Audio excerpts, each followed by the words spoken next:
बहुत पुराने समय की बात है। एक छोटे से गांव में सुजान सिंह नामक एक व्यक्ति रहते थे, जो अपनी उम्र के 40-45 साल होने पर भी इतने फुर्तीले और मजबूत दिखते थे कि कोई उन्हें जवान लड़के से कम न समझता था, क्योंकि वो हर सुबह व्यायाम करते और अपनी सेहत का पूरा ख्याल रखते थे।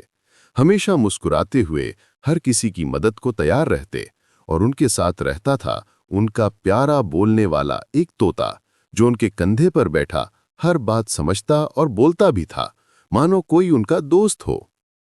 उस दिन सुजान सिंह अपने घर के बरामदे में बैठे अपनी मुर्गियों को दाना डाल रहे थे। प्यार से उनसे कहा, अरे मेरी प्यारी मुर्गियों, ये दाने खाओ, मोटी ताजी हो जाओ और रोज ढेर सारे अंडे दो, ताकि गांव के बच्चे स्वस्थ और खुश रहें। वो इतने मगन थे कि पीछे से चुपके से आई एक चालाक बिल्ली को वो नहीं देख पाए। वो बिल्ली उन मुर्गियों पर झपटने को तैयार थी, लेकिन तोते ने उसे देख लिया और जोर जोर से चिल्लाने लगा, सुजान भैया, बिल्ली बिल्ली आ गई, सावधान। पर तब तक बिल्ली ने छलांग मारी और मुर्गियां डर के मारे इधर उधर भागने लगीं। अफरा तफरी मच गई। सुजान सिंह घबरा गए, दिल धड़कने लगा। वो चिल्लाए, अरे रुक जा बिल्ली, मेरी मुर्गियों को मत छू। लेकिन एक मुर्गी डर से घर के पास वाले घने जंगल की ओर भाग निकली। उसके पीछे बिल्ली भी तेजी से दौड़ी। सुजान सिंह ने अपना डंडा उठाया और मुर्गी को बचाने के लिए उनके पीछे भागे। जंगल में घुसते हुए वो बिल्ली से कहते जा रहे थे, ओ बिल्ली रानी, मेरी मुर्गी को छोड़ दे, वरना मैं तुझे ऐसी सबक सिखाऊंगा कि तू कभी गांव की ओर मुड़कर ना देखेगी। लेकिन जंगल इतना घना था कि मुर्गी और बिल्ली दोनों गायब हो गईं। सुजान सिंह थक कर हाँफने लगे। उन्होंने चारों तरफ निगाह घुमाई। तभी एक बड़े पेड़ के नीचे बिल्ली दिखी, जो थकी हारी बैठी थी। लगता था मुर्गी उसके पंजों से बच निकली थी। बिल्ली ने सुजान सिंह को देखा और डर से भाग गई, लेकिन अचानक सुजान सिंह को मुर्गी की आवाज सुनाई दी। वो आगे बढ़े तो देखा मुर्गी एक छोटी सी गुफा के पास सुरक्षित बैठी थी। सुजान सिंह ने जोर जोर से पुकारते हुए कहा, अरे मेरी प्यारी मुर्गी रानी, वापस आ जा। वो शैतान बिल्ली भाग चुकी है, अब कोई खतरा नहीं, मैं हूं ना तेरे साथ। लेकिन जंगल का वो हिस्सा जहां गांव वाले पैर रखने से भी डरते हैं, और दुर्भाग्य से सुजान वहां पहुंच गया था। तभी एक मीठी लेकिन दर्द भरी आवाज गूंजी, है कौन है वहां? जो भी हो, मेरी तरफ आओ, मुझे मदद की बहुत जरूरत है। सुजान ठिठक गया। उसका दिल जोर जोर से धड़कने लगा, जैसे कोई ट्रेन चल रही हो, और वो हकलाते हुए बोला, ये कौन बोल रहा है इस अंधेरे जंगल में? क्या कोई इंसान है या? उसके कंधे पर बैठा तोता, उसका वो चालाक साथी, पंख फड़फड़ाते हुए इशारा करता है, सुजान, आवाज उधर से आ रही है, जाओ देखो, शायद कोई मुसीबत में है। लेकिन सुजान के मन में डर का साया फैला हुआ था। वो पीछे हटते हुए बड़बड़ाया, नहीं नहीं, ये तो भूत का चक्कर लगता है, जल्दी से भागो यहां से।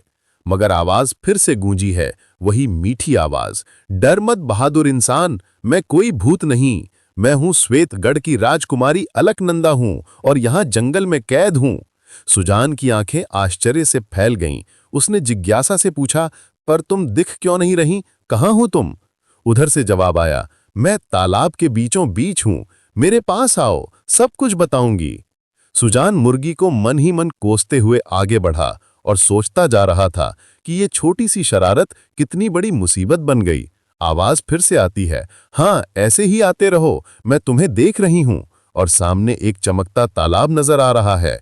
उसके बीच में एक छोटा सा गेंदे का पेड़, और उस पर सिर्फ एक खिलता फूल, पीला और चमकीला जैसे कोई सूरज का टुकड़ा। सुजान ने तालाब की ओर देखते हुए कहा, पर राजकुमारी, तुम कहीं नजर नहीं आ रही। और तभी उस फूल से आवाज निकली, ये जो गेंदे का फूल देख रहे हो, वही मैं हूं। जादूगर गोरखनाथ ने अपने काले जादू से मुझे यहां कैद कर दिया है।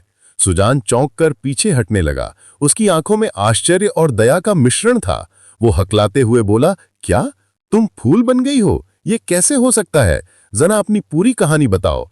और राजकुमारी अपनी आवाज में पुराने दर्द को समेटे शुरू करती है, तो सुनो मेरी कहानी। मेरे पिता राजा संग्राम सिंह श्वेतगढ़ के शासक थे। वो हर साल प्रजा के मनोरंजन और बहादुरों को परखने के लिए बड़ी बड़ी प्रतियोगिताएं करवाते थे, जहां दूर दूर के राज्य से योद्धा और जादूगर आते थे। उसने उदास होते हुए कहना जारी रखा, जब श्वेतगढ़ के विशाल मैदान में रंग बिरंगे झंडे हवा में लहरा रहे थे और चारों ओर प्रजा की भीड़ उत्साह से गूंज रही थी। हर कोई अपनी जगह पर बैठा आंखों में चमक लिए प्रतियोगिता शुरू होने का इंतजार कर रहा था। तभी हमारे पिता राजा संग्राम सिंह ने कहा, प्रतियोगिता शुरू हो। लेकिन ठीक उसी पल एक रौबदार गहरी आवाज ने हवा को चीर दिया, रुको, अभी रुक जाओ। सारा मैदान सन्नाटे में डूब गया और सबकी निगाहें उस अजनबी पर टिक गईं जिसके सिर पर नीली मणि जड़ी पगड़ी चमक रही थी। उसका चेहरा ऐसा कि हर मुस्कान के पीछे कोई छल छिपा हो। राजा संग्राम सिंह ने भौएं चढ़ाकर पूछा, कौन हो तुम और ये बीच में टोकने की हिम्मत कैसे हुई? वो आदमी कोई और नहीं बल्कि जादूगर गोरखनाथ था। वो मुस्कुराते हुए बोला, महाराज, मैं गोरखनाथ हूं, मैं एक जादूगर हूं, बस एक सवाल पूछना चाहता हूं। अगर कोई व्यक्ति सारी प्रतियोगिताएं जीत ले तो उसे क्या इनाम मिलेगा?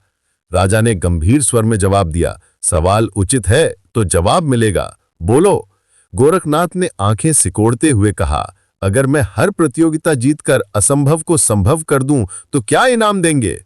राजा ने हंसकर कहा, नामुमकिन है कि कोई सारी प्रतियोगिताएं जीत ले, लेकिन अगर ऐसा हुआ तो तुम्हारी हर जायज मांग पूरी होगी।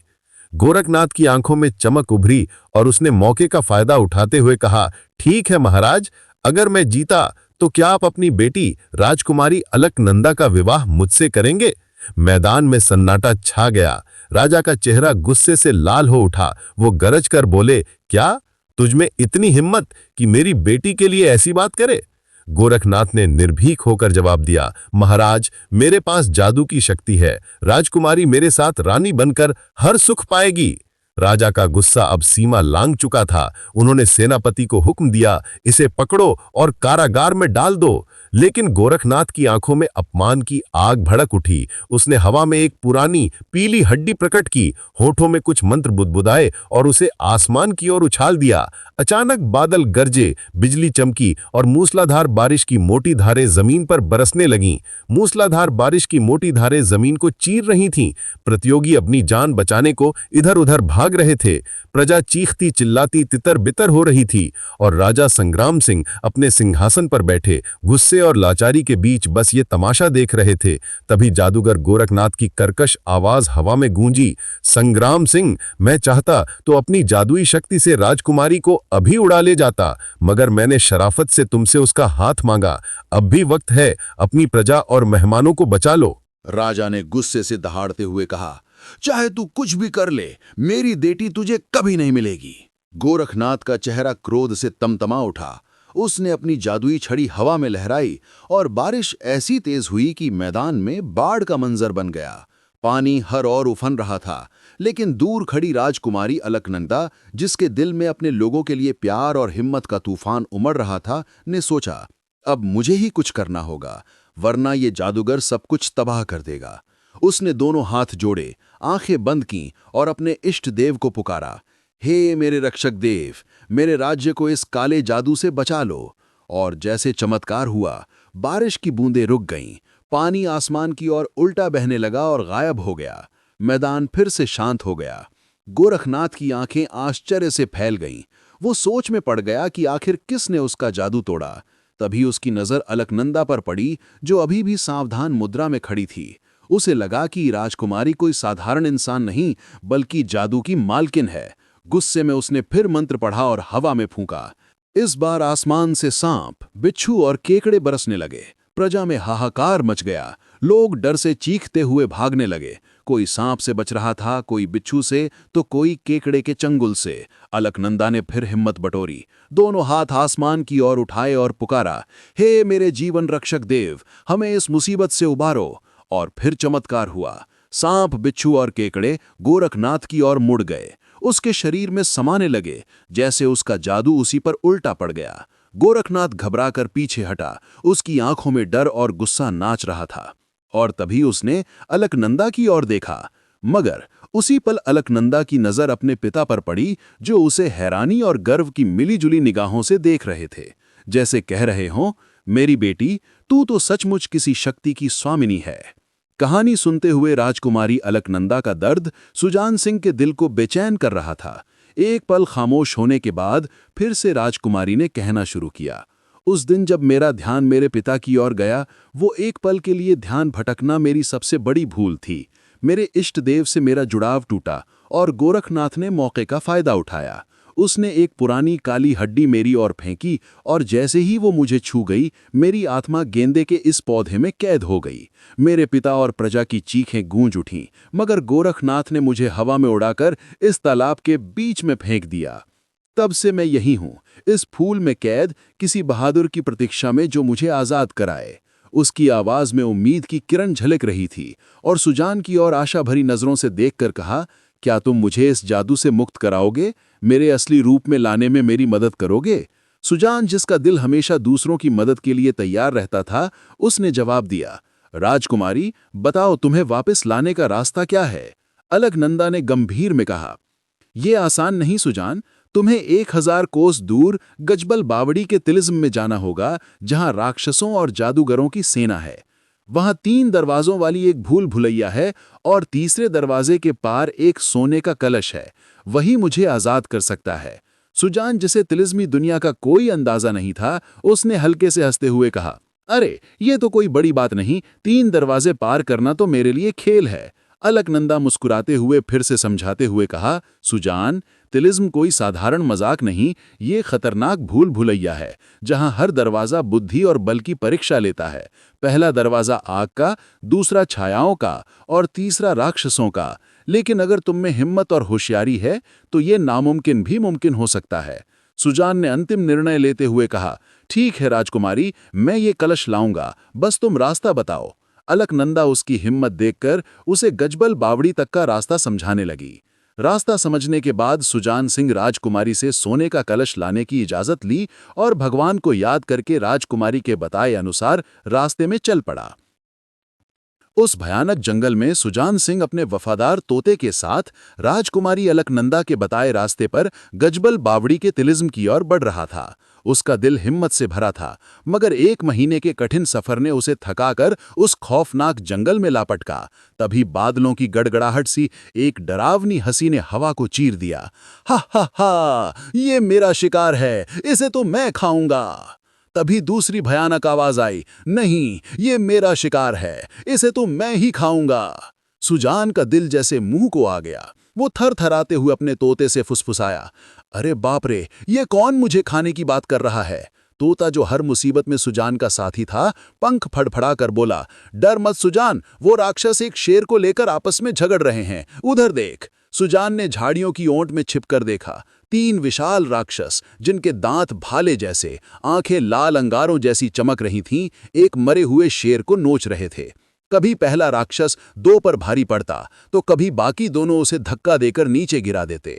तभी एक राक्षस अपने नथुने फुराकर गरजा, मुझे इंसान की गंध आ रही है। बाकी दोनों ने भी सूंघना शुरू किया और उनकी भयानक नजरें सुजान की ओर मुड़ गईं। सुजान का दिल जैसे धड़कना भूल गया। वो झाड़ी से निकला और जान बचाने के लिए तेजी से भागने लगा, मगर एक राक्षस की नजर उस पर पड़ गई। उसने बाकी दोनों को चिल्लाकर बताया और अब तीनों राक्षस पेड़ उखाड़ते, जमीन हिलाते सुजान के पीछे दौड़ पड़े। सुजान पसीने से तरबतर पेड़ों की जड़ों को लांघता भागता रहा और किसी तरह उनकी नजरों से ओझल हो गया। मगर भागते भागते अचानक उसका पैर फिसला और वो एक गहरे गड्ढे में जा गिरा, जहां कांटेदार झाड़ियां उसका इंतजार कर रही थीं। बड़े बड़े कांटे उसके शरीर में चुभ गए। दर्द से सुजान की चीख निकल गई। ये चीख इतनी तेज थी कि जंगल में गूंज गई और उन राक्षसों जो उसे ढूंढ रहे थे, उन्होंने उसकी आवाज सुन ली।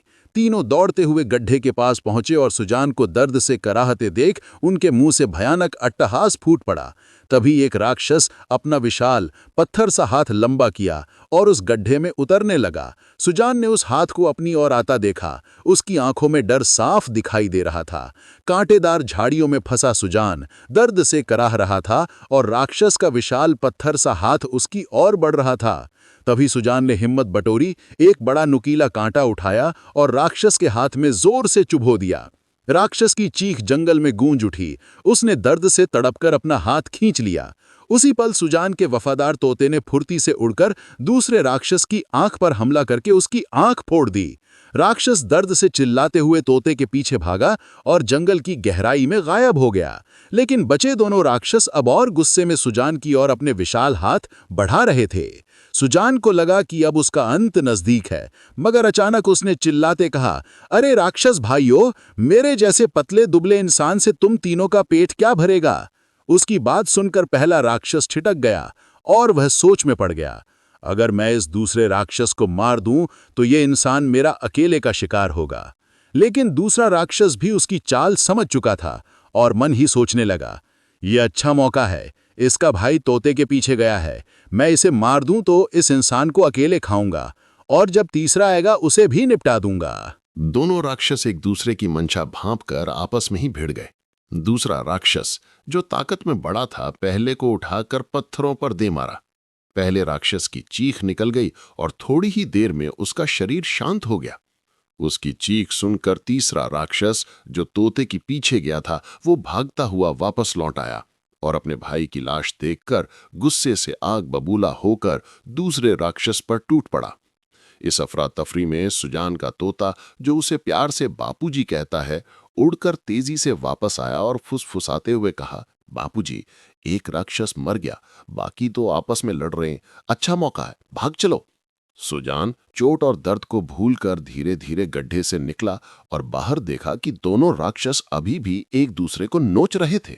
उसने मन ही मन भगवान को धन्यवाद दिया और अपने तोते के साथ वहां से सरपट भाग निकला। भागते भागते वो उस जंगल से दूर निकल गया और जल्द ही एक पथरीले पहाड़ी इलाके में पहुंच गया, जहां चारों ओर विशाल काले पत्थरों के पहाड़ खड़े हुए थे, मानो कोई प्राचीन राक्षस की सेना पत्थर बनकर जमी हो। और सुजान थकान और डर के बावजूद राजकुमारी अलकनंदा को आजाद करने की जिद थमी नहीं थी। सुजान सिंह, जो राक्षसों से जान बचाकर भागा था, अब प्यास से उसका गला सूख रहा था और एक बड़ी सी चट्टान पर लटकता सा बैठ गया। उसका शरीर थकान से चूर हो चुका था, मगर राजकुमारी अलकनंदा के लिए सोने का कलश लाने की जिद अभी भी उसके दिल में धधक रही थी। उसने अपने वफादार तोते को पानी ढूंढने भेजा और खुद सांस लेने को रुका। तभी पीछे से एक कुटिल, डरावनी हंसी गूंजी, जैसे कोई चुड़ैल की हंसी जंगल को चीर रही हो। सुजान ने पलटकर देखा और उसकी आंखें डर से फैल गईं। वहां एक भयानक चुड़ैल खड़ी थी। उसकी लंबी नाक, दांतों की टेढ़ी मेढ़ी पंक्ति, झुर्रीदार लटकती चमड़ी, उलझे सफेद बाल और नाखून जो तलवारों से कम न थे। सुजान चीखा, अरे चुड़ैल! वो पागलों जैसी हंस रही थी। एक हाथ में जादुई छड़ी चमक रही थी और उसने लालची नजरों से देखते हुए कहा, अब तू मेरा शिकार बनेगा। सुजान ने मन में सोचा, राक्षसों से बचा तो अब ये मुसीबत, भागने में ही भलाई है। मगर जैसे ही वो उठा, चुड़ैल ने अपनी छड़ी घुमाई और एक चमक के साथ सुजान चूहा बन गया। चुड़ैल जोर जोर से हंसते हुए बोली, अब तू मुझसे कहां भागेगा छोटे चूहे। सुजान चूहे के रूप में डर से कांपता हुआ चीखा, मुझे मत मार, मुझे मेरा रूप वापस दे। मगर चुड़ैल ने उसकी एक न सुनी और उसे पकड़ने को हाथ बढ़ाया। तभी सुजान ने फुर्ती दिखाई, उसकी उंगली पर जोर से काट लिया। चुड़ैल के खून की धार बही, वो दर्द से चिल्लाई और सुजान चूहा बनकर भी हंस पड़ा। चुड़ैल गुस्से से तिल मिला उठी, तुझ में इतनी हिम्मत की मुझ पर हंसे, अब तुझे मच्छर बनाती हूं। उसने छड़ी घुमाई और सुजान एक छोटा सा मच्छर बन गया। चुड़ैल उसे मसलने को लपकी, मगर सुजान अब हवा में भनभनाता हुआ कभी उसके गाल पर, कभी कान में, तो कभी हाथ पर काटने लगा। चुड़ैल तड़प उठी, चीखते हुए इधर उधर हाथ मारने लगी, पर सुजान का मच्छर रूप इतना फुर्तीला था कि वो उसे पकड़ ही ना पा रही थी। सुजान सिंह ने मच्छर बनकर चुड़ैल को छकाने की ठान ली थी। इस चुड़ैल को इसकी नानी याद ना दिलाए तो मेरा नाम सुजान सिंह नहीं। चुड़ैल जब उसे पकड़ न पाई तो गुस्से से आग बबूला होकर अपनी जादुई छड़ी घुमाई और सुजान को एक उछलता कूदता बंदर बना दिया। सुजान ने बंदर बनते ही फुर्ती दिखाई, उछलकर चुड़ैल पर झपटा, उसे काटने लगा। चुड़ैल दर्द से चीख पुकार मचाने लगी और सुजान ने मौका देखते ही छलांग लगाकर उसकी जादुई छड़ी छीन ली। छड़ी हाथ में आते ही वो तेजी से एक दिशा में भागा। चुड़ैल, जिसकी सारी शक्ति उस छड़ी में थी, घबरा गई और चीखते हुए उसके पीछे दौड़ी, मेरी छड़ी लौटा दे बंदर। उधर सुजान का वफादार तोता, जो पानी ढूंढकर लौटा था, उसे न देखकर परेशान हो गया और इधर उधर तलाशने लगा। तभी उसकी नजर भागते बंदर और पीछे दौड़ती चुड़ैल पर पड़ी। सुजान ने भी तोते को देख लिया और भागते भागते चिल्लाया, तोता, ये चुड़ैल ने मुझे मच्छर बनाया, फिर बंदर, और अब ये मेरे पीछे पड़ी है। तोता सब समझ गया और चीखे हुए बोला, बापूजी, ये चुड़ैल बहुत खतरनाक है, इसे जल्दी मार डालो वरना हम दोनों ही खत्म समझो।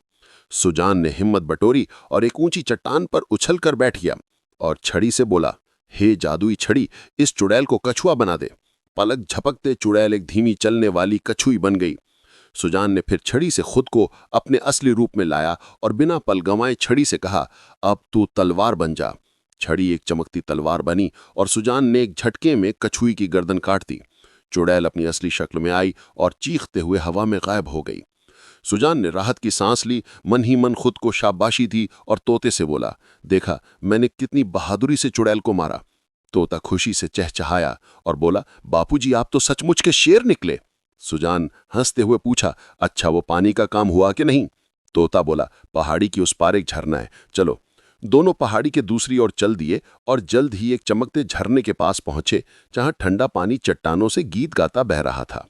सुजान ने जी भरकर पानी पिया और थोड़ी देर वहीं पर रुककर अपनी थकान उतारी। फिर थोड़ी देर बाद सुजान सिंह जादुई छड़ी थामे गजबल बावड़ी के तिलिस्म की ओर बढ़ चला। उसका दिल राजकुमारी अलकनंदा को आजाद करने की जिद से भरा था, मगर राक्षसों और चुड़ैल से लड़ते लड़ते उसका शरीर थकान से चूर हो चुका था। जैसे ही सूरज ढलने लगा और अंधेरा जंगल पर छाने लगा, सुजान ने अपने वफादार तोते के साथ एक विशाल गूलर के पेड़ के नीचे पनाह ली। थकान ने उसे जकड़ लिया और वो पेड़ की जड़ों में लेटते ही गहरी नींद में डूब गया। तोता भी उसके बगल में सो गया। रात गहराई, चांदनी चुपके से पत्तों की ओट से झांक रही थी। तभी आधी रात को दो हल्की सी परछाइयां पेड़ के पास मंडराने लगी। वो तो परियां थीं, जिनके पंख चांदनी की रोशनी में चमक रहे थे। वो गूलर का फूल तोड़ने आई थी, मगर पेड़ पर एक भी फूल नहीं था। पहली परी ने परेशान होकर दूसरी से कहा, हर रात इस पेड़ पर फूल उगता है, आज क्या हुआ? तभी उसकी नजर नीचे सोते सुजान पर पड़ी। उसने इशारा किया और बोली, ये इंसान, इसकी खाया पेड़ पर पड़ी है, इसलिए फूल नहीं उगा। अगर हम खाली हाथ परी लोग गए तो रानी नाराज हो जाएगी। दोनों परियों ने बिना देर किए सुजान को पकड़ा और हवा में उड़ान भरने लगीं। सुजान की नींद अचानक टूटी। उसने खुद को बादलों के बीच उड़ते देखा। दो परियां उसे थामे परी लोग की ओर ले जा रही थीं। वो घबरा कर चिल्लाया, अरे मुझे कहाँ ले जा रही हो? एक परी ने शांत आवाज में जवाब दिया, चुप रहा, हम तुझे परी लोक ले जा रहे हैं। सुजान का डर अचानक उत्साह में बदल गया। वो मन ही मन सोचने लगा, चलो कम से कम परिलोक तो देखूंगा, आखिर होता कैसा है। नीचे चांदनी में नहाया जंगल और पहाड़ों का नजारा देखकर उसका मन खुशी से झूम उठा। उसने परियों से रुकने की गुजारिश की, जरा रुक जाओ, ये नजारा तो देखने दो। मगर परियों ने सख्ती से मना कर दिया। दो परियां सुजान सिंह को तेजी से उड़ाकर ले गईं और जैसे ही वो परिलोक में दाखिल हुआ, वहां की परियां उसे देखकर आपस में फुसफुसाने लगीं। कुछ ने हैरानी से तो कुछ ने शक भरी नजरों से। दोनों परियां उसे सीधे परी रानी के पास ले गईं, जो अपने सुनहरे सिंहासन पर बैठी थीं। परी रानी में भौहें चढ़ाकर पूछा, ये कौन है और इसे यहां क्यों लाए? एक परी ने झुककर जवाब दिया, रानी जी, ये पृथ्वीलोक का इंसान है। गूलर के पेड़ के नीचे सो रहा था, इसकी छाया की वजह से आज फूल नहीं होगा, इसलिए हम इसे आपके सामने लाए ताकि सच सामने आए। सुजान खड़ा खड़ा परीलोक की चमक और परियों के चेहरों को देख रहा था, मगर हर चेहरे पर एक अजीब सी उदासी और परेशानी साफ दिख रही थी, जैसे कोई भारी बोझ उनके दिल पर हो। परी रानी ने गहरी सांस लेते हुए कहा, जो हुआ सो हुआ, इसे वापस छोड़ाओ, हमारी किस्मत ही खराब है। सुजान ने हिम्मत जुटाकर बोला, परी रानी, अगर इजाजत हो तो एक सवाल पूछूं? आपके चेहरों पर ये उदासी क्यों? परी रानी चुप रही, फिर धीमे स्वर में बोली, पृथ्वीलोक के इंसान, क्या तुम हमारा दुख दूर कर सकते हो? सुजान ने जवाब दिया, दुख तो भगवान ही दूर करते हैं, मैं बस कोशिश कर सकता हूं, बताइए क्या बात है? परी रानी ने दुख भरी आवाज में कहा, वर्षों से एक राक्षस हमारे परिलोक में आता है, हर बार 2-4 परियों को उठाकर ले जाता है। हमने कई बार उसका मुकाबला भी किया, मगर वो इतना ताकतवर है कि हम हर बार हार गए। तब से न जाने कितनी परियां गायब हो चुकी, यही हमारा सबसे बड़ा दुख है। तभी एक परी भागती हुई आई और हाँफते हुए चीखी, रानी जी, वो राक्षस फिर से आ गया। परी रानी चौंक पड़ी, क्या? सुजान ने उनकी घबराहट देखी और पूछा, कौन आ गया? आप इतना डर क्यों रही हैं? परी रानी ने कांपते स्वर में कहा, वही राक्षस जो हमारी परियों को ले जाता है। सुजान की सांस अटक गई, उसकी बोलती बंद हो गई, मगर उसका तोता, जो उसे बापूजी कहता था, चहचहाया, रानी जी, डरिए मत, मेरे बापूजी उस राक्षस को चुटकियों में मसल देंगे। परीलोक में भगदड़ मच गई। परियां अपनी जान बचाने को इधर उधर छिपने लगीं, मगर परी रानी और सुजान दिल में हिम्मत बटोरकर उस दिशा की ओर दौड़े जहां से राक्षस की भयानक गर्जना गूंज रही थी, और सुजान की जादुई छड़ी उसकी मुट्ठी में कसकर तैयार थी। परीलोक के उस शानदार महल के प्रांगण को, जहां रंग बिरंगे फूलों की महक और चमकती रोशनी बादलों के बीच स्वर्ग सा माहौल बना रही थी, मगर हवा में भय का साया मंडरा रहा था, क्योंकि एक विशाल राक्षस जिसके सिर पर 2 बड़े-बड़े सींग चमक रहे थे और गले में इंसानी खोपड़ियों की माला लटक रही थी, हवा में उड़ता हुआ भयानक हंसी के साथ दहाड़ रहा था। उसका बलवान शरीर और जलती आंखें हर किसी को डर से थर्रा रही थीं। सुजान सिंह उसका डरावना रूप देखकर अंदर ही अंदर कांप रहा था। तभी परी रानी ने घबराहट भरी आवाज में उससे कहा, सुजान, तुम यूं खड़े क्यों हो? कुछ करो, वो हमारी ओर बढ़ रहा है। सुजान हकलाते हुए बोला, हाँ, लेकिन। मगर उसका वफादार तोता, जो हमेशा उसका जोश बढ़ाता था, उसके कान के पास उड़कर फुसफुसाया, बापूजी, अब क्या सोच रहे हो? अगर इन परियों को नहीं बचाया तो परीलोक में तुम्हारी इज्जत मिट्टी में मिल जाएगी, फिर क्या मुंह दिखाओगे?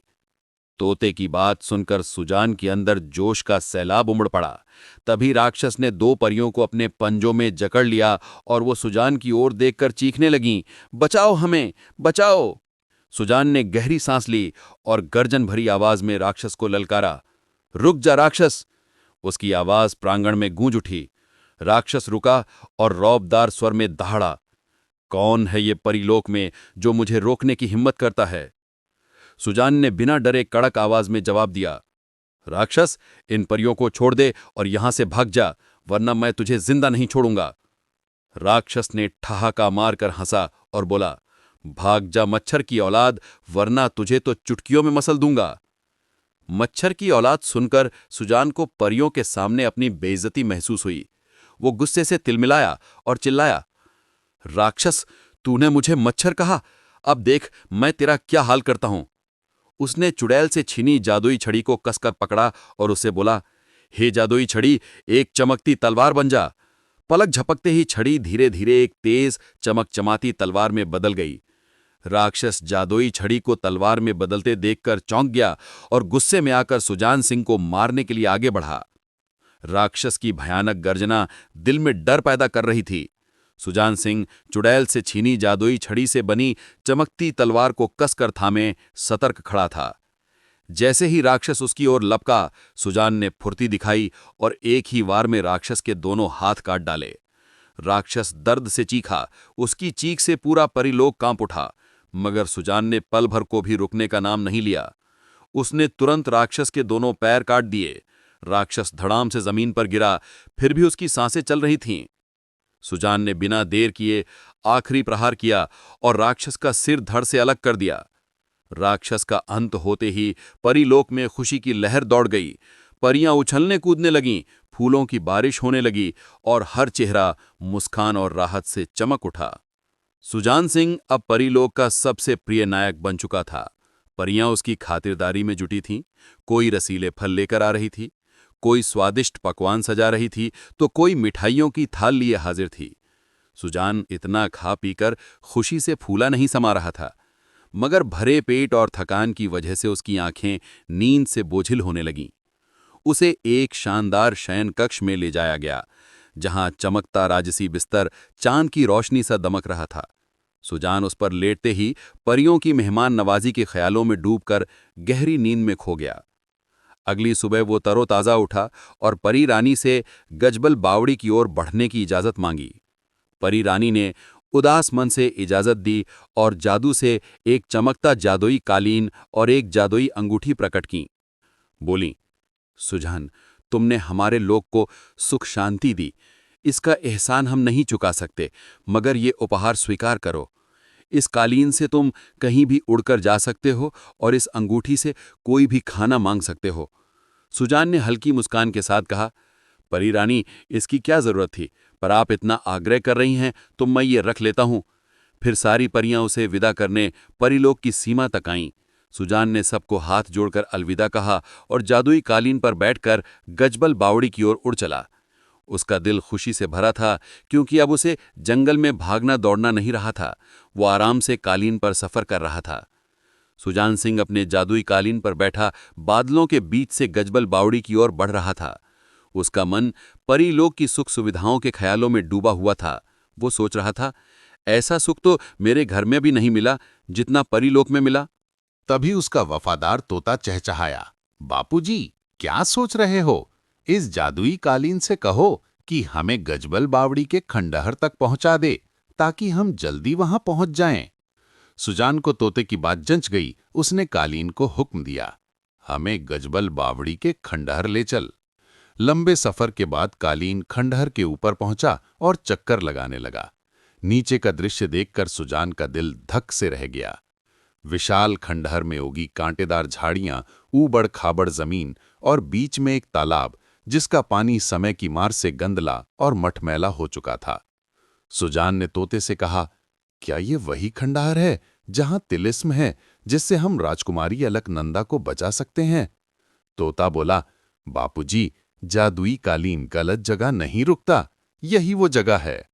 सुजान ने कालीन को खंडहर में उतारा, उसे समेटा और तोते से बोला, इस उजड़े खंडहर में तिलिस्म?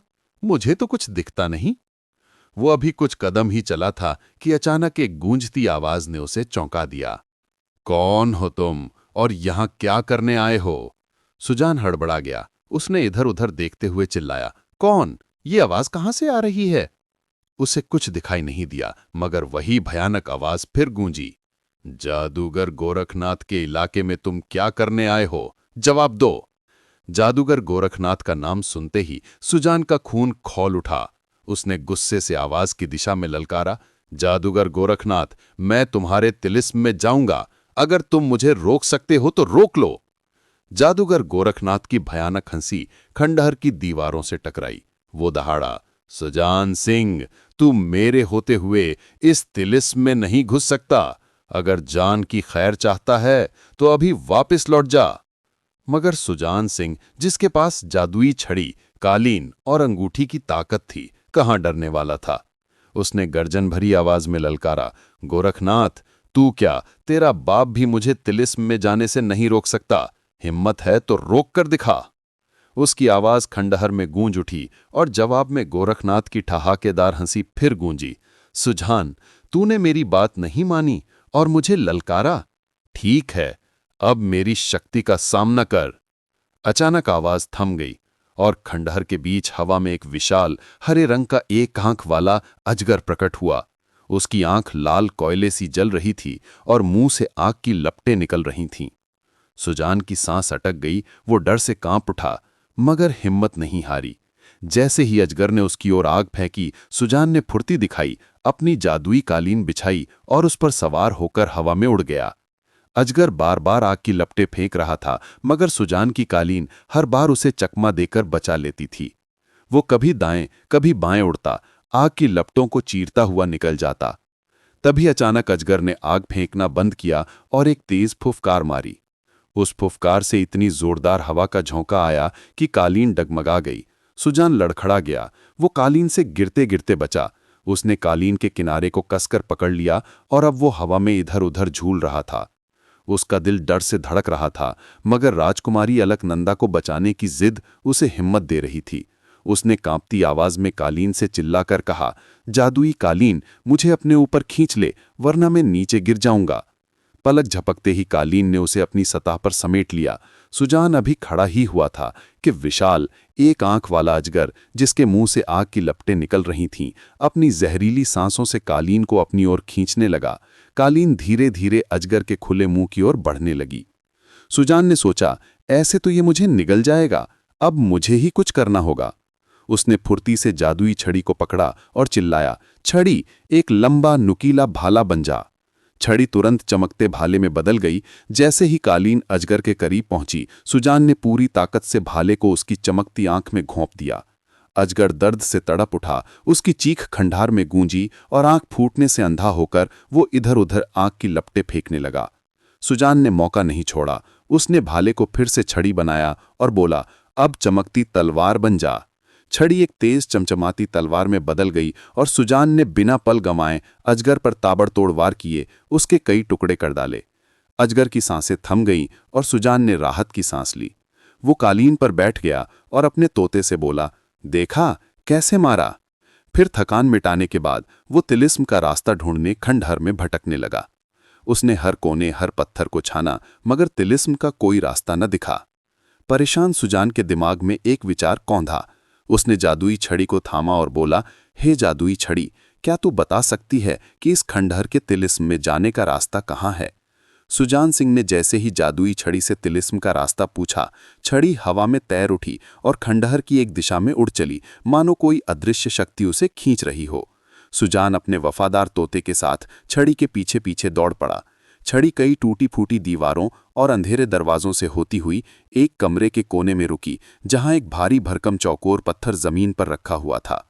सुजान समझ गया कि तिलिस्म का रास्ता इसी पत्थर के नीचे कहीं छिपा है। उसने पूरी ताकत से पत्थर को खिसकाने की कोशिश की। पसीना बह रहा था, सांसें उखड़ रही थीं, मगर वो पत्थर टस से मस न हुआ। घंटों की मेहनत के बाद थक हार कर सुजान उसी पत्थर पर बैठ गया और अचानक जैसे कोई जादू हुआ, पत्थर धीरे धीरे सरक गया। नीचे अंधेरी सीढ़ियां नजर आईं जो घनघोर अंधेरे में डूबी हुई थीं। सुजान ने सोचा, कैसा अजीब खेल है, ताकत लगाने से नहीं हिला और बैठते ही सरक गया। वो सावधानी से सीढ़ियों पर उतरने लगा, तभी अंधेरा होने के कारण एक सीढ़ी पर से उसका पैर फिसला। वो लड़खड़ाया और गिरते पड़ते नीचे समतल जमीन पर जा पहुंचा। उसने सिर घुमाकर देखा तो ऊपर पत्थर फिर से अपनी जगह सरक चुका था और वो सीढ़ियां भी गायब हो गईं।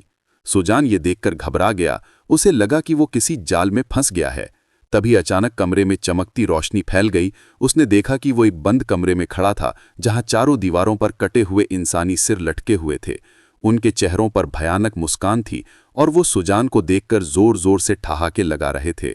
उनकी हंसी इतनी तेज थी कि सुजान का सिर दर्द से फटने लगा। उसने दोनों हाथ से कान बंद किए, मगर हंसी की गूंज इतनी तेज थी कि उसके दिमाग को चीर रही थी। उसका तोता चहचहाया, बापूजी हिम्मत मत हारो। मगर सुजान का दिल डर और रहस्य के बोझ तले दबा जा रहा था। लेकिन दीवारों पर लटके कटे हुए सिरों की भयानक हंसी रुकने का नाम नहीं ले रही थी, मानो पूरा तिलिस्म सुजान सिंह का मजाक उड़ा रहा हो।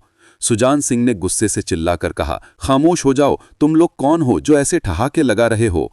उसकी आवाज दीवारों से टकराई, मगर हंसी रुकी नहीं। तभी एक कटा सिर, जिसके चेहरे पर डरावनी मुस्कान थी, दहाड़ा, अरे तू भी यहां अपना सिर कटवाने चला आया और अब हमारी हंसी से डर रहा है? अभी थोड़ी ही देर में तेरा भी सिर यहीं टंग जाएगा। ये सुनकर सुजान का खून खौल उठा। उसने ललकार कर कहा, मैं सिर कटवाने नहीं बल्कि जादूगर गोरखनाथ का सोने का कलश लेने आया हूं, जिसमें उसकी जान बसी हुई है। उसकी बात सुनकर सिर और भी जोर से हंसने लगे। उनकी हंसी में ताना साफ झलक रहा था। सुजान को लगा कि वो उसकी हिम्मत का मजाक उड़ा रहे हैं। वो गुस्से से तिलमिलाया और चीखा, चुप करो, तुम मेरी बात को मजाक समझ रहे हो? शायद तुम्हें नहीं पता कि मैंने राक्षसों को मारकर, चुड़ैल को हराकर और तिलिस्म के उस विशाल अजगर को काटकर इस खंडहर तक का रास्ता बनाया है। तभी उसे अपने वफादार तोते की याद आई, जो कहीं दिख नहीं रहा था। वो परेशान होकर कमरे में इधर उधर देखने लगा। मेरा तोता कहाँ गया? उसने बुदबुदाया।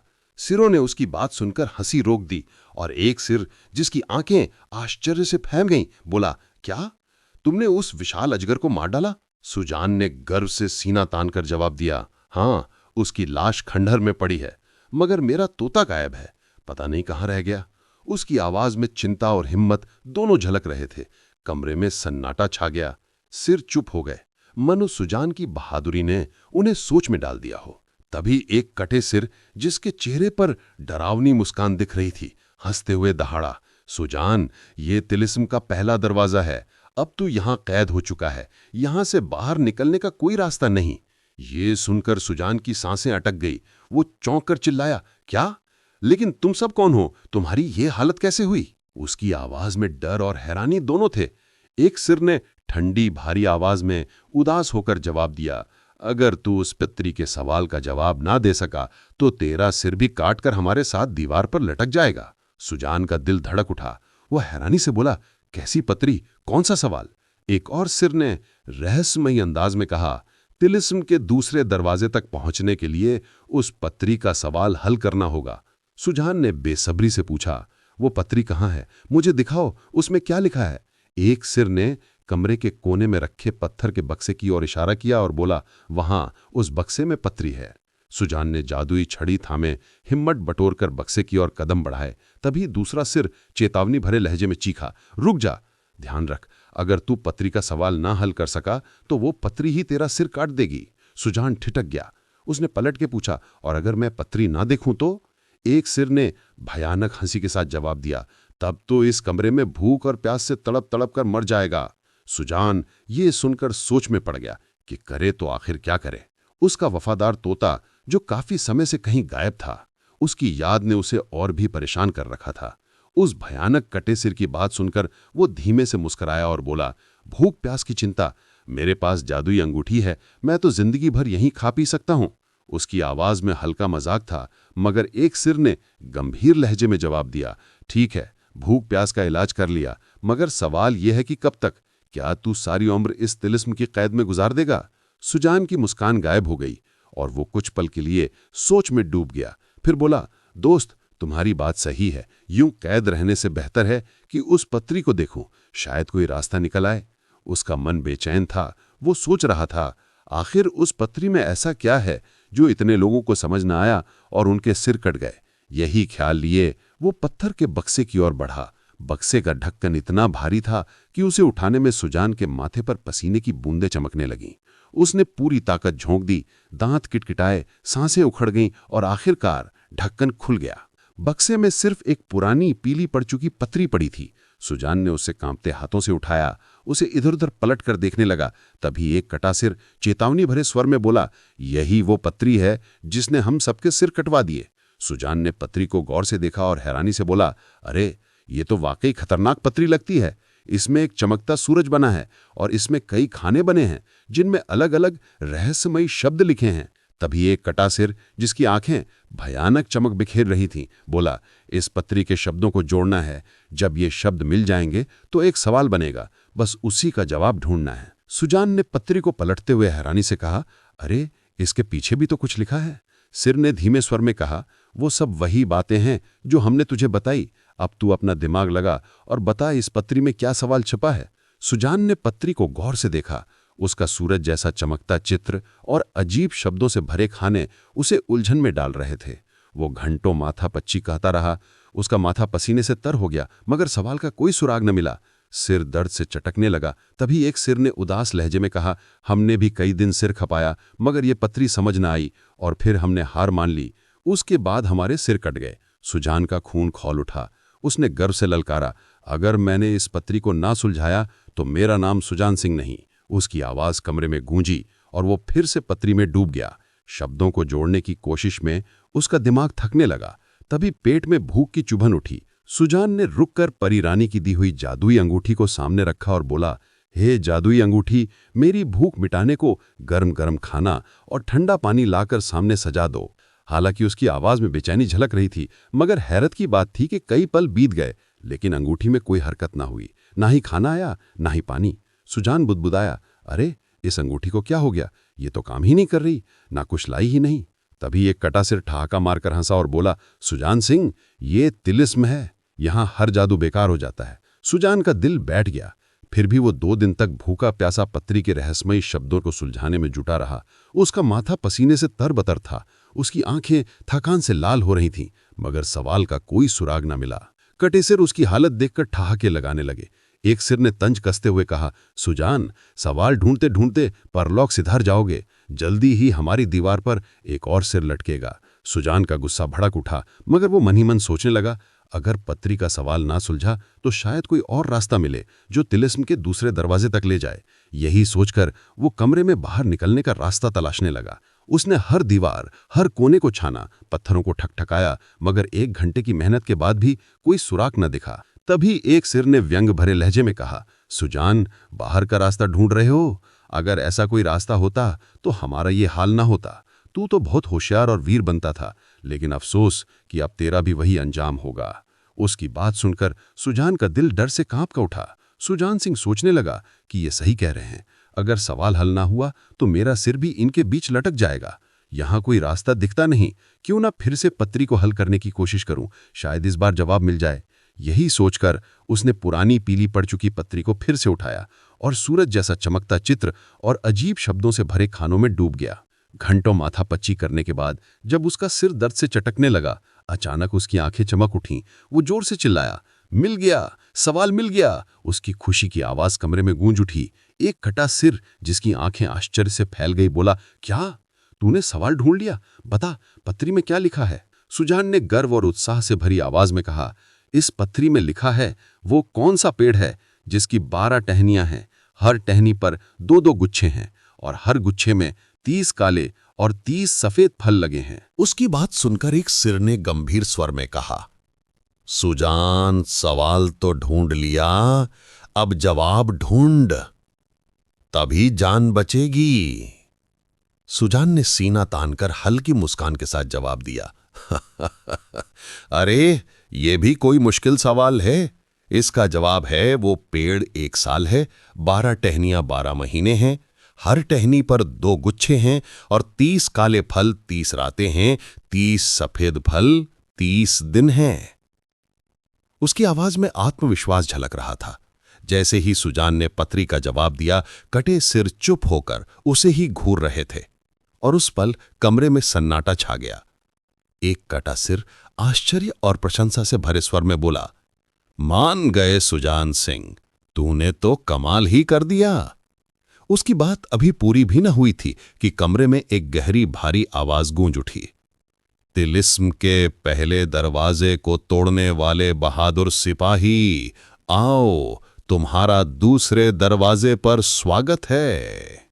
आवाज के साथ ही पत्थर का भारी बक्सा जो पत्री का ठिकाना था धीरे धीरे खिसकने लगा। उसकी जगह पर अंधेरे में डूबी सीढ़ियां नजर आईं जो रहस्यमयी गहराई की ओर इशारा कर रही थीं। सुजान ने कटे सिरों की ओर देखा। उनके चेहरों पर अब हंसी नहीं बल्कि एक अजीब उम्मीद झलक रही थी। उसने हाथ जोड़कर उन्हें विदा दी और वादा किया, मैं तुम्हें इस तिलिस्म से जरूर छुड़ाऊंगा। फिर वो सावधानी से सीढ़ियों की ओर बढ़ा। उसका दिल धड़क रहा था। नीचे गहरा अंधेरा था जो अनजाने खतरों से भरा लग रहा था, मगर राजकुमारी अलकनंदा को बचाने की जिद ने उसे हिम्मत दी। वो धीरे धीरे सीढ़ियों पर उतरने लगा। अभी 9-10 सीढ़ियां ही उतरा था कि ऊपर पत्थर का बक्सा खिसक कर फिर अपनी जगह लौट आया और पहले की ही तरह वो रास्ता बंद हो गया। सुजान का मन सिहर उठा, मगर वो नीचे की ओर बढ़ता रहा। तभी अचानक सीढ़ियों में आग की लपटें भड़क उठीं। लाल पीली भयानक लपटें उसकी ओर बढ़ने लगीं। सुजान ने घबराकर ऊपर की ओर भागने की कोशिश की। वो 2 सीढ़ियां चढ़ा ही था कि नीचे की सीढ़ी अचानक गायब हो गई। अब वो हवा में लटक गया था। उसका दिल जोर जोर से धड़क रहा था। अचानक उसके हाथ से सीढ़ी छूट गई और हवा में सनसनाहट के साथ वो अचानक एक मुलायम पलंग पर जा गिरा। सुजान ने घबराहट में पलंग से छलांग लगाई और इधर उधर देखने लगा। उसकी आंखें हैरानी से फैल गईं। वो एक तिलिस्मी कैद खाने में था, जहां 3 तरफ मोटी कठोर पत्थर की दीवारें थीं और चौथी तरफ लोहे का जंगला, जिस पर न कोई कुंडी थी न कोई प्रहरी, सिर्फ लोहे की मोटी मोटी सलाखें थीं जो बाहर की अंधेरी गहराई की ओर इशारा कर रही थीं। कमरे में एक पत्थर का बेंच और वही पलंग था जिस पर वो गिरा था। सुजान का मन बेचैन था। वो इस जाल से निकलने की तरकीब सोचने लगा, मगर कोई रास्ता नजर न आया। उसने लोहे के जंगले की सलाखों को पूरी ताकत से हिलाया, खींचा, धक्का मारा, मगर वो टस से मस न हुई। उसका माथा पसीने से तर था, सांसें उखड़ रही थीं। थक हार कर वो पत्थर की उस बेंच पर जाकर बैठ गया और जैसे ही उसका वजन बेंच पर पड़ा, एक अजीब सी खटपट की आवाज आई। लोहे का जंगला धीरे धीरे एक तरफ खिसकने लगा। दरवाजा खुल गया। सुजान की आंखें आश्चर्य से चमक उठीं। वो बुदबुदाया, ये कैसे हुआ? मैं तो बस बैठा था। बाहर का रास्ता अब सामने था। उसका दिल खुशी और डर के मिश्रण से धड़क रहा था। मगर जैसे ही वो बेंच से उठा, खटाक की आवाज के साथ जंगला फिर से अपनी जगह लौट आया, यानी दरवाजा बंद हो गया। सुजान ये देखकर ठगा सा रह गया। ये देखकर सुजान फिर से आश्चर्य में डूब गया, मगर धीरे धीरे उसे दरवाजे का राज समझ आने लगा। उसने पत्थर के बेंच पर बैठकर आजमाया और जैसे ही उसका वजन बेंच पर पड़ा, लोहे का जंगला खटाक की आवाज के साथ खुल गया। मगर वो बेंच से उठा तो दरवाजा फिर से बंद हो गया। बार बार यही हो रहा था। बैठते ही दरवाजा खुलता, उठते ही बंद। सुजान परेशान होकर बुदबुदाया, कैसा तिलिस्म है ये? उम्मीद जगाता है फिर तोड़ देता है। उसका मन थकान और बेचैनी से भारी था। उसने सोचा थोड़ा आराम कर लूं, फिर कोई तरकीब सोचता हूं। वो पलंग पर लेटा, सिर तकिए पर रखा। तभी अचानक पलंग जमीन में धंस गया। सुजान धड़ाम से नीचे गिरा। उसने घबराकर आसपास देखा तो उसके नीचे एक पुरानी मटमैली पत्री पड़ी थी। उसने फुर्ती से पत्री उठाई और सोचने लगा, जरूर इसमें कैद खाने से निकलने की तरकीब लिखी होगी। मगर पत्री के अजीब शब्दों को पढ़ना आसान न था। वो 3 दिन तक भूखा प्यासा, पसीने से तर, पत्री के रहस्य में डूबा रहा। उसकी आंखें थकान से लाल थीं, मगर चौथे दिन उसकी मेहनत रंग लाई। वो खुशी से उछल पड़ा और अपने आप से बोला, समझ गया, ये तो बहुत आसान था। जंगले की 7वीं सलाख दाईं और घुमाकर खोलो। उसकी आवाज में जीत की खुशी थी। उसने जंगले की 7वीं सलाख को दाईं ओर घुमाया और खटाक की आवाज के साथ लोहे का दरवाजा एक तरफ खिसक गया। सुजान बाहर की ठंडी हवा में सांस लेते हुए खड़ा हुआ। उसका मन बेचैन था। वो सोच रहा था, अब किस दिशा में जाऊं? तभी अचानक हवा में एक चमकता आंख का गोला उभरा, जिसकी लपटें आसमान को चीर रही थीं। सुजान चौंक कर पीछे हटा। उसने घबराहट में इधर उधर छिपने की जगह तलाशी, मगर गोले की गहरी आवाज गूंजी, ए बहादुर सिपाही, तूने तिलिस्म के पहले 2 दरवाजे पार कर लिए, अब तीसरे दरवाजे की ओर बढ़। इसके लिए तुझे ये तिलिस्मी तलवार उपहार में दी जा रही है, क्योंकि अब तक तेरी बुद्धि की परीक्षा थी, अब शक्ति का प्रदर्शन करना होगा। इतना कहते ही आग का गोला हवा में फट गया और उसकी जगह एक बूढ़ा प्रकट हुआ, जिसका शरीर पीली दिव्य रोशनी से चमक रहा था। उसके हाथ में एक तलवार थी, जिसकी मूठ सोने सी दमक रही थी। सुजान ने हैरानी और सम्मान से पूछा, मान्यवर, आप कौन हैं? आपकी आवाज मैं कई बार सुन चुका हूं। बूढ़े ने शांत स्वर में तलवार उसे थमाते हुए कहा, मैं इस तिलिस्म का दरोगा हूं, जो इसके रहस्यों की रखवाली करता हूं। सुजान ने तलवार थामते हुए उत्साह से पूछा, तो आपको पता होगा मेरा तोता, जादुई कालीन और छड़ी कहाँ है? बूढ़े ने रहस्यमयी मुस्कान के साथ जवाब दिया, इस बारे में मैं अभी कुछ नहीं बता सकता। ये सब तुझे तीसरे दरवाजे पर मालूम हो जाएगा। और ये कहते हुए उसने वो तलवार सुजान सिंह को पकड़ा दी। वो तलवार लिए एक अनजानी दिशा की ओर बढ़ चला। कुछ कदम चलते ही एक विशाल गुफा का मुंह सामने दिखा, जिसके अंदर गहरा अंधेरा पसरा था, मानो वो किसी अनजान रहस्य को छिपा रहा हो। सुजान ने सावधानी से गुफा में कदम रखा। उसके कदमों की आवाज दीवारों से टकरा रही थी और आगे हल्की हल्की रोशनी की किरणें झिलमिलाती नजर आईं। वो अभी कुछ कदम ही बढ़ा था कि अचानक ऊपर से एक लंबा काला सांप लटकता हुआ नीचे उतरा। उसका फन जहरीली चमक के साथ हवा में लहरा रहा था। सांप ने तेजी से सुजान की ओर फन बढ़ाया, मगर सुजान फुर्ती से पीछे हटा। सांप ने फिर हमला किया। इस बार सुजान तैयार था। उसने तिलिस्मी तलवार को हवा में लहराया और एक ही वार में सांप का फन काट डाला। सांप तड़पकर जमीन पर गिरा और कुछ पल में उसका शरीर धुंध बनकर हवा में गायब हो गया। सुजान हैरान परेशान बस देखता रह गया। उसने सोचा, ये तिलिस्म है, यहां कुछ भी हो सकता है। फिर वो गहरी सांस लेकर रोशनी की ओर बढ़ा। तभी गुफा में एक विचित्र कर्कश आवाज गूंजी, जो कानों को चीर रही थी, मानो कोई अनजान खतरा उसका इंतजार कर रहा हो। गजबल बावड़ी की उस रहस्यमयी गुफा में वो एक ओर चला जा रहा था, जहां हल्की रोशनी और कर्कश आवाजों के बीच सुजान सिंह सतर्कता से बढ़ रहा था। तिलिस्म तलवार उसके हाथ में चमक रही थी। तभी अचानक उसके सामने एक भयानक हरा दानव प्रकट हुआ, जिसके सिर पर बालों की जगह जहरीले सांप लहरा रहे थे। नाक के ऊपर एक लंबी नुकीली सींग उगी हुई थी और पैरों की जगह जानवरों जैसे खुर थे, जो जमीन को खुरच रहे थे। दानव का अट्टहास गुफा की दीवारों से टकराकर गूंज रहा था।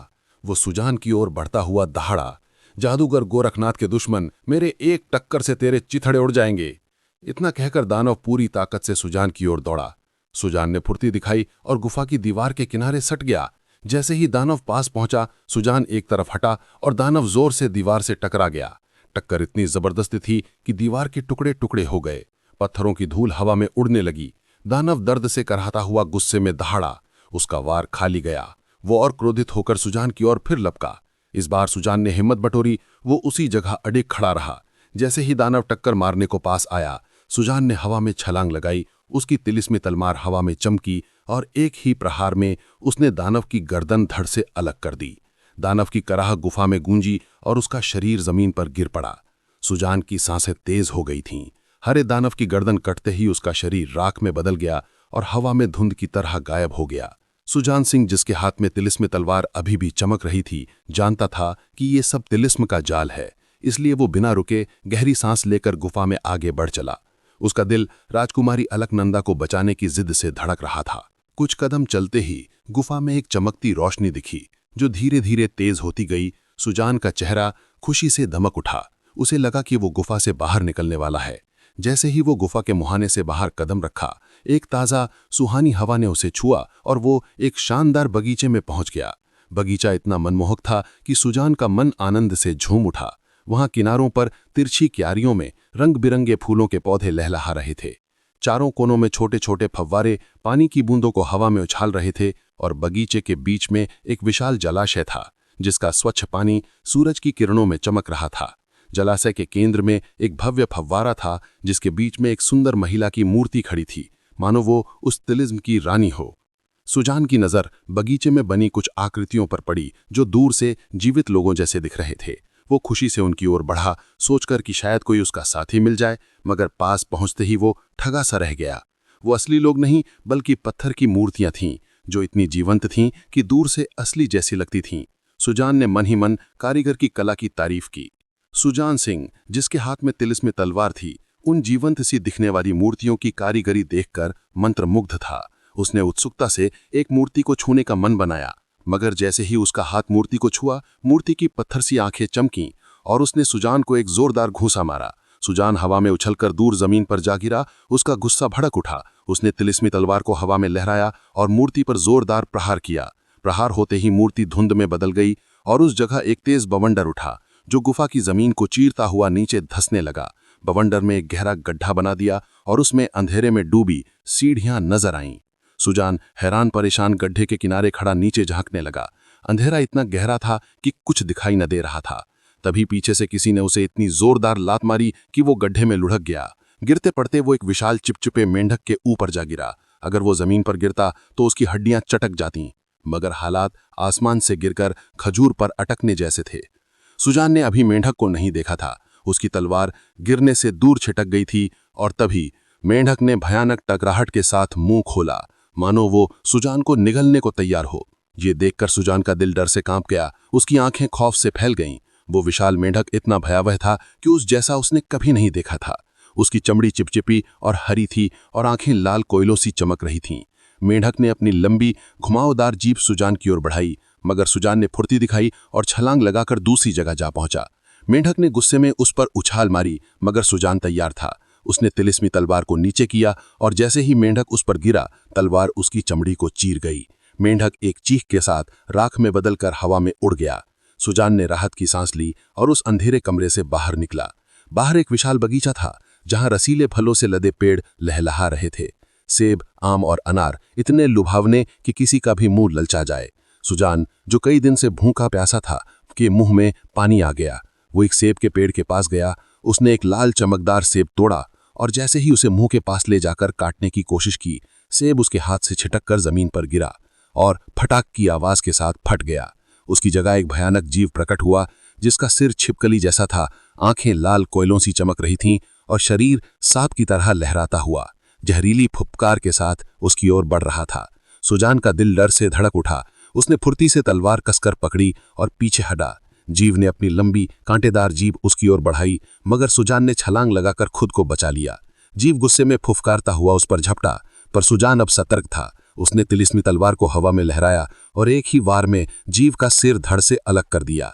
जीव की चीख गूंजी और उसका शरीर राख में बदलकर हवा में उड़ गया। सुजान ने राहत की सांस ली, मगर उसका मन अभी भी गायब तोते, जादुई कालीन और छड़ी की चिंता से भारी था। वो बगीचे में आगे बढ़ा, जहां फव्वारों की छींटें और फूलों की महक हवा में तैर रही थीं, मगर हर कदम पर तिलिस्म का नया खतरा उसका इंतजार कर रहा था। सुजान सिंह, जो सेब के धोखे से बच चुका था, अपनी तिलिस्मी तलवार थामे सतर्कता से आगे बढ़ा। तभी उसकी नजर अंगूर की हरी भरी बेल पर पड़ी, जिसके रसीले गुच्छे सूरज की किरणों में चमक रहे थे। भूख से व्याकुल सुजान के मुंह में पानी आ गया। उसने एक गुच्छा तोड़ने की कोशिश की, मगर कितनी भी ताकत लगाए गुच्छा टस से मस न हुआ। वो बेल को हिलाने डुलाने लगा और तभी बेल एक तरह की आवाज करने लगी, मानो कर रहा की आवाज हो। तभी बेल के नीचे जमीन पर एक पत्थर खिसका और एक अंधेरा रास्ता नजर आया। सुजान उस रास्ते में जाने को सोच ही रहा था कि अचानक उसे अपने तोते की वही पुरानी चहचहाट सुनाई दी। वो आवाज की दिशा में मुड़ा और उसका दिल खुशी से उछल पड़ा। उसका वफादार तोता सामने था। वो उड़कर सुजान के कंधे पर आ बैठा, अपनी चोंच से उसका चेहरा सहलाने लगा, मानो कह रहा हो, बापूजी तुम कहाँ थे, मैं कितने दिन कैद में रहा। सुजान ने तोते को प्यार से पुचकारा। उसकी आंखें अपने पुराने साथी को पाकर चमक उठीं, मगर वो इस अपनत्व में इतना डूब गया कि उसे पीछे से बढ़ते खतरे का एहसास ना हुआ। अचानक एक विशाल ठंडा हाथ उस रास्ते से निकला और सुजान को जकड़ लिया। सुजान घबरा गया। वो चिल्लाया, मुझे कौन ले जा रहा है? हाथ उसे उस अंधेरे रास्ते में खींच ले गया। जब उसने पलट कर देखा तो उसका चेहरा डर से सफेद पड़ गया। वो हाथ एक विशाल दानव का था, जिसके चेहरे पर एक जलती हुई आंख थी और सिर पर एक मोटी चोटी लटक रही थी। उसकी पकड़ इतनी मजबूत थी कि सुजान दर्द से छटपटाने लगा। तोता भी डर से चीख रहा था। विशाल दानव की मजबूत पकड़ में सुजान सिंह छटपटा रहा था। उसका चेहरा खौफ और हिम्मत के बीच झूल रहा था। वो पूरी ताकत से अपने आप को छुड़ाने की कोशिश कर रहा था, मगर दानव की पकड़ लोहे सी थी। तभी उसका वफादार तोता, जो चोट खाकर भी हिम्मत नहीं हारा था, उड़ता हुआ आया और दानव की चमकती एकमात्र आंख में चोंच मारने लगा। दानव गुस्से से चीखा और तोते को झटकने के लिए झपट्टा मारा, मगर तोता फुर्ती से हट गया। हल्की चोट के बावजूद वो फिर लपका और दानव की मोटी चोटी को अपनी चोंच से घसीटने लगा। दानव दर्द से बिलबिलाकर चीख उठा। उसने फिर झपट्टा मारा, पर तोता बच निकला। सुजान ने फौरन समझ लिया कि दानव की चोटी में कोई रहस्य छिपा है। उसने तोते से चिल्लाकर कहा, इस राक्षस की चोटी को जितनी तेजी से घसीट सकता है घसीट। तोता तुरंत चोटी पर टूट पड़ा, उसे चोंच और पंजों से खींचने लगा। दानव दर्द से तड़प कर चीखा और उसकी पकड़ ढीली पड़ गई। सुजान ने मौका देखकर तिलिस्मी तलवार से दानव के हाथ पर जोरदार प्रहार किया। खून की धार बह निकली। दानव ने गुस्से में सुजान को दूर फेंक दिया, मगर सुजान पास लटकती रस्सी को थामकर हवा में झूल गया। तोता फौरन उसके पास आया। दानव गुस्से से दहाड़ता हुआ सुजान की ओर बढ़ा। सुजान ने तोते से कहा, जैसे ही ये राक्षस पास आए, इसकी चोटी पकड़कर मेरी ओर कर दे। तोते ने चहचहाते हुए जवाब दिया, ठीक है बापूजी। दानव जैसे ही सुजान को पकड़ने को लपका, तोते ने उसकी चोटी पकड़कर जोर से खींची। दानव का सिर सुजान की ओर झुका और सुजान ने रस्सी पर झूलते हुए तलवार से एक ही वार में चोटी काट दी। चोटी कटते ही दानव की चीख गूंजी। उसका शरीर राख बनकर हवा में उड़ गया। सुजान ने गहरी सांस ली और बुदबुदाया, कैसा तिलिस्म है ये, जहां हर दुश्मन राख बनकर गायब हो जाता है। दानव को हराने के बाद उसने तोते को कंधे पर बिठाए, थोड़ा आराम किया और फिर आगे बढ़ा। कुछ कदम चलते ही उसे एक लंबा गलियारा दिखा, जिसके दोनों ओर एक समान कमरे बने थे, मानो कोई प्राचीन रहस्य उनमें छिपा हो।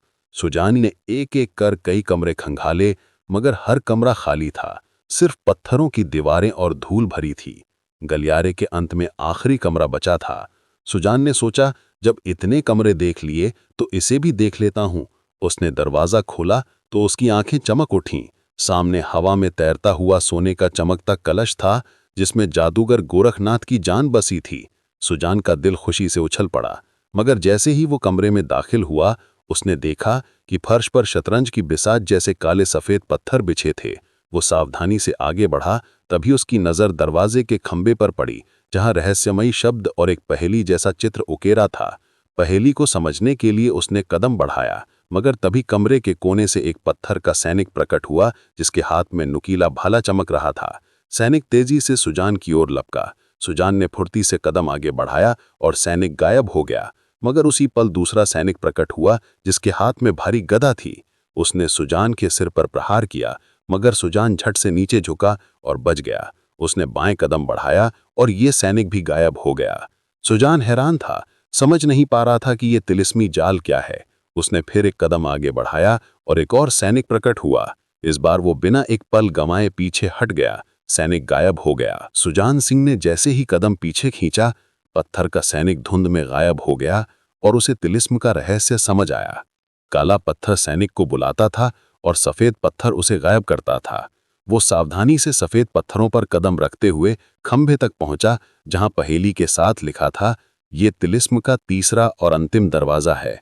चारों ओर मौत ही मौत है, जरा सी चूक और तुम्हारी मौत निश्चित है। सोने का कलश पाने और मौत से बचने के लिए पहेली हल करो। सुजान ने अपने वफादार तोते के साथ मिलकर पहेली पर मत्थापच्ची शुरू की। उसकी आंखें थकान से लाल थीं, मगर उसका दिमाग तेजी से चल रहा था। घंटों की मेहनत के बाद उसकी आंखें चमक उठीं। वो खुशी से चिल्लाया, तोते महाराज, मैंने पहेली हल कर ली। तोता चहचहा कर बोला, बापूजी क्या है हल? सुजान ने उत्साह से कहा, पहेली का जवाब है, कलश के नीचे एक सफेद पत्थर है जिसके चारों कोने काले हैं। उसे 3 बार थपथपाओ। वो सफेद पत्थरों पर चलता हुआ उस खास पत्थर तक पहुंचा और उसे 3 बार थपथपाया। उसी पल हवा में तैरता हुआ सोने का कलश धीरे से उसके हाथ में आ गया। सुजान की आंखें खुशी से चमक उठीं। कलश का मुंह एक सुनहरे कपड़े से बंधा था। तोता चहचहाया, बापूजी, इसे प्रतिका राजकुमारी अलकनंदा के सामने खोलना। तभी एक गहरी आवाज गूंजी, ए बहादुर सिपाही, तुम पहले इंसान हो जिसने इस तिलिस्म को तोड़ा। ये कलश अब तेरा है। आवाज थम गई। सुजान ने मन ही मन सोचा, कलश तो मिल गया, अब उन कटे सिर वालों को आजाद करना है। जैसे ही उसने कटे सिर वालों को आजाद करने का विचार किया, तिलिस्म टूट गया और एक चमकदार रोशनी के साथ वो सारे लोग अपने पूरे शरीर के साथ प्रकट हो गए। सुजान की आंखें आश्चर्य से फैल गईं। वो चौंक कर बोला, अरे आप सब यहाँ कैसे? एक व्यक्ति ने गहरी कृतज्ञता के साथ जवाब दिया, ये सब तुम्हारे तिलिस्मी कलश की वजह से हुआ। ये हर इच्छा पूरी करता है। तुमने हमें इस जाल से मुक्त किया। ये एहसान हम जिंदगी भर याद रखेंगे। अब हमें हमारे वतन भेज दो। सुजान ने मुस्कुराकर कहा, ये मेरा फर्ज है। वो सबको लेकर खंडहर से बाहर निकला और तिलिस्मी कलश की शक्ति से सभी को उनके वतन भेज दिया। उसी पल उसका जादुई कालीन और छड़ी भी चमकते हुए लौट आए। सुजान ने कालीन से कहा, ए जादुई कालीन, हमें घुमाते हुए मेरे वतन ले चल। कालीन हवा में उड़ चला। सुजान और उसका तोता प्रकृति के नज़ारों, हरे जंगल, नीले आसमान और बहती नदियों का आनंद ले रहे थे। तभी उसकी नज़र एक दिशा पर पड़ी जहां 4 जलते हुए घोड़े, जिनकी आंखें लाल कोयलों सी चमक रही थीं, खूंखार ढंग से उसकी ओर बढ़ रहे थे। सुजान का दिल जोर जोर से धड़कने लगा। वो सोचने लगा, न जाने अब कितने खतरे बाकी हैं। घोड़े करीब पहुंचे। उनके खुरों की आग हवा को चीर रही थी। तभी सुजान को तिलिस्मी कलश याद आया। वो घबराहट में चिल्लाया, ऐ तिलिस्मी कलश, मुझे इन जलते घोड़ों से बचा। उसी पल कलश से 4 विशाल अग्निमय दानव निकले जो घोड़ों से भिड़ गए। उनकी भयानक लड़ाई की गूंज से जादूगर गोरखनाथ हड़बड़ा कर उठा। उसने अपनी खोपड़ी से गुस्से में कहा, क्यों चीख रहा है काली देवी के रक्षक? नहीं जानता कि ये मेरा आराम करने का वक्त है? तभी गोरखनाथ की खोपड़ी ने चेतावनी दी, ऐ जादूगर, अपने जादुई गोले में देख, तेरी मौत नजदीक है। सुजान में तिलिस्म तोड़कर कलश ले लिया। गोरखनाथ हड़बड़ा कर उठा, अपने जादुई गोले के पास पहुंचा, मंत्र बुदबुदाए और उसमें सुजान को देखा जो जलते घोड़ों से लड़ रहे तिलिस्मी दानवों के बीच था। गोरखनाथ समझ गया कि दानव कलश की शक्ति से निकले हैं।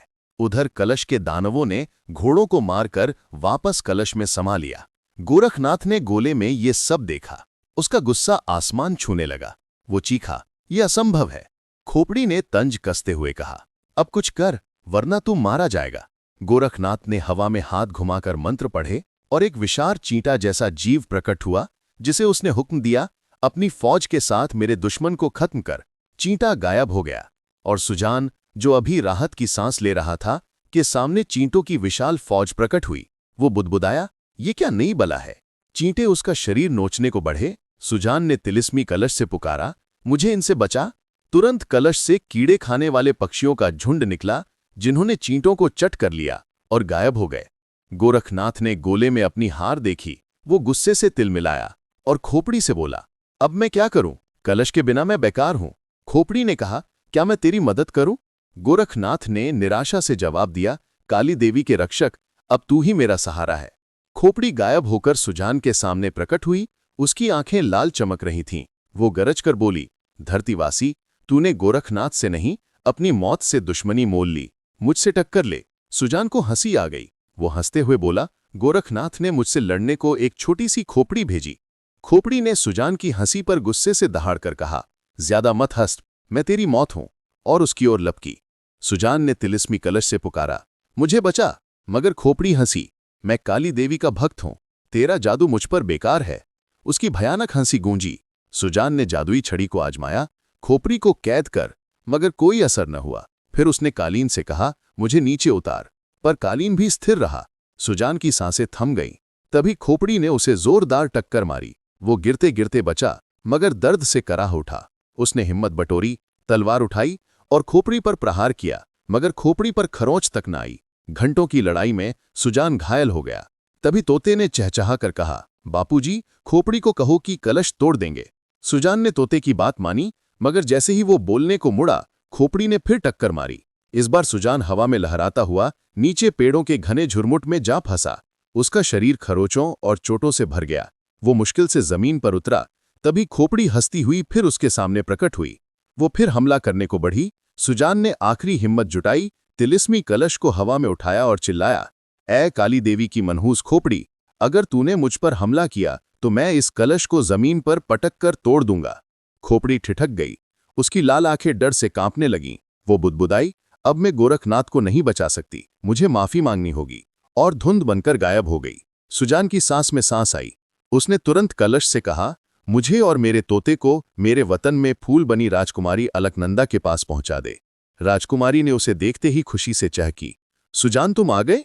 सुजान ने गर्व से कहा, हाँ राजकुमारी, ये देखो, मैं सोने का कलश ले आया। अब तुम जल्दी अपने असली रूप में आ जाओगी। राजकुमारी ने उत्साह से कहा, मैं बहुत खुश हूं, जल्दी आग जलाओ और कलश को उसमें डाल दो। तभी हवा में एक चमक के साथ जादूगर गोरखनाथ प्रकट हुआ। उसकी आंखें क्रोध से लाल थीं। वो गरजा, मेरे रहते तो कुछ नहीं कर पाएगा। सुजान ने पूछा, ये कौन है? राजकुमारी चिल्लाई, ये वही दुष्ट गोरखनाथ है जिसने मुझे फूल बनाया। जादूगर ने हंसकर कहा, हाँ मैं वही हूं। सुजान ने तलवार कसकर पकड़ी और बोला, तो देख मैं इस कलश को आग में कैसे जलाता हूं। गोरखनाथ ने मन ही मन सोचा, जादू से इसे नहीं हरा सकता, इसकी तिलिस्मी शक्ति मुझसे ज्यादा है, युद्ध ही एक रास्ता है। उसने हवा में तलवार प्रकट की और सुजान पर झपटा। सुजान ने भी तिलिस्मी तलवार संभाली और दोनों के बीच तलवारों की टक्कर से चिंगारियां उड़ने लगीं। राजकुमारी चीखी, नहीं सुजान, युद्ध में तुम हार जाओगे, इसकी आत्मा कलश में है, आग में डालो। सुजान ने तोते से कहा, मेरे प्यारे तोते, जादुई कालीन ले जाकर सूखी लकड़ियां लाओ। तोता चहचहाता हुआ कालीन पर उड़ा। इधर सुजान और गोरखनाथ की तलवारें हवा में गूंज रही थीं। कभी सुजान भारी पड़ता तो कभी जादूगर। तभी तोता लकड़ियों का ढेर लेकर लौटा और जमीन पर गिरा दिया। राजकुमारी ने तोते से कहा, जादुई छड़ी से आग लगा दो। तोते ने छड़ी लहराई और लकड़ियां लपटों में जल उठीं। आग की लौएं आसमान छूने लगीं। उसने तिलिस्मी कलश को देखा और चिल्लाया, ऐ तिलिस्मी कलश, मुझे आग के पास ले चल। उसी पल वो अपने तोते के सहित जलती लकड़ियों के पास प्रकट हुआ।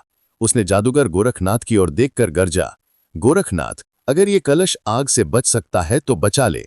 और बिना पलक गवाए कलश को आग में डाल दिया। कलश के आग में गिरते ही गोरखनाथ की चीखें गूंजी। उसका शरीर लपटों में घिर गया और कुछ ही पलों में वो तड़पता हुआ राख बनकर हवा में उड़ गया। उसी क्षण बीच तालाब का गेंदा फूल गायब हुआ और एक चमक के साथ राजकुमारी अलकनंदा अपने असली रूप में सुजान के सामने प्रकट हुई। सुजान चौंक कर बोला, आप कौन? राजकुमारी ने मुस्कुराते हुए कहा, मैं अलकनंदा हूं, वही जिसे गोरखनाथ ने फूल बनाया था। सुजान की आंखें खुशी से चमक उठीं। उसने भगवान को शुक्रिया कहा और बोला, चलो राजकुमारी, तुम्हें तुम्हारे पिता के पास श्वेतगज ले चलता हूं। जादुई कालीन पर सवार होकर वो और तोता राजकुमारी को लेकर राजा संग्राम सिंह के महल पहुंचे। राजा ने अपनी बेटी को देखा तो खुशी के मारे दौड़कर उसे गले लगा लिया। उनकी आंखों से आंसू बह निकले। राजकुमारी ने अपनी आप बीती सुनाई और संग्राम सिंह ने सुजान का दिल से धन्यवाद किया। उन्होंने सुजान को महल में रुकने का आग्रह किया। सुजान 1 सप्ताह तक वहां रहा, जहां उसका शाही मेहमान की तरह स्वागत हुआ। मगर जब वो अपने वतन जाने की बात करता, राजा और राजकुमारी उदास हो जाते। आखिरकार सुजान के बहुत आग्रह पर उन्होंने उसे जाने की इजाजत दी। सुजान ने वादा किया कि वो फिर लौटेगा और जादुई कालीन पर सवार होकर अपने तोते के साथ घर की ओर उड़ चला। हवा में उड़ते हुए वो तोते से बोला, 3 महीने हो गए घर से निकले, पता नहीं माताजी मेरा क्या हाल करेंगी, और वो मुर्गी तो मिली ही नहीं जिसके लिए जंगल आए थे। तोता चहचहाया, मानो हंस रहा हो। सुजान मुस्कुराया। उसके दिल अलकनंदा को बचाने की जीत से भरा हुआ था। और जैसे ही कालीन श्वेतगढ़ की सीमा पार कर गांव की ओर बढ़ा, सूरज की सुनहरी किरणों में उसकी तलवार चमकी, मानो कह रही हो कि सच्ची बहादुरी और दोस्ती की कहानी कभी खत्म नहीं होती। और सुजान की ये गाथा गांव-गांव में गाई जाएगी, हमेशा के लिए अमर होकर।